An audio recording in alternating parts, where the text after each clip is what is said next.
ज्या घरामध्ये खूप साऱ्या घरांमध्ये डिप्रेशन असतं, सततचे भांडणं असतात, कटकटी असतात, घराची प्रगती थांबलेली असते. तर मग ह्या गोष्टींचा वास्तूशी काही संबंध असतो का? डेफिनेटली असतो. हं. कारण कसं आहे, की जसं मी म्हटलं, जर तुम्ही म्हणालात की डिप्रेशन आहे हं. किंवा घराची प्रगती थांबलेली आहे, म्हणजे हं. ते अख्ख्या फॅमिलीची प्रगती हो, थांबलेली आहे. हो, तर सगळ्या फॅमिली मेंबर्समध्ये कॉमन एक गोष्ट म्हणजे ती वास्तूच आहे. हो. कारण कुंडली प्रत्येकाची वेगळी आहे, जन्म वेळ वेगवेगळी आहे. त्या हिशोबाने त्यांच्या ग्रहांची दशा सुद्धा वेगळी आहे. बरोबर. मग वास्तू जर कॉमन आहे, याचा अर्थ तिथल्या वास्तूच्या एनर्जीज या इम्बॅलन्स्ड आहेत. आणि जशी एनर्जी इम्बॅलन्स्ड असेल, हं.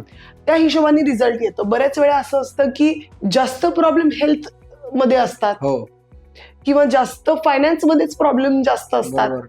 किंवा पैसा पण आहे, तब्येती पण चांगल्या आहेत, पण वादविवाद, कटकटी रिलेशनशिप सारख्या प्रॉब्लेम. रिलेशनशिप असतात. मग त्या वास्तूमधल्या त्या झोनचं किंवा हं. त्या डायरेक्शन मध्ये इम्बॅलन्स झाल्यामुळे, त्या तत्वामध्ये इम्बॅलन्स झाल्यामुळे हे प्रॉब्लेम्स आपल्याला दिसून ओके. येतात.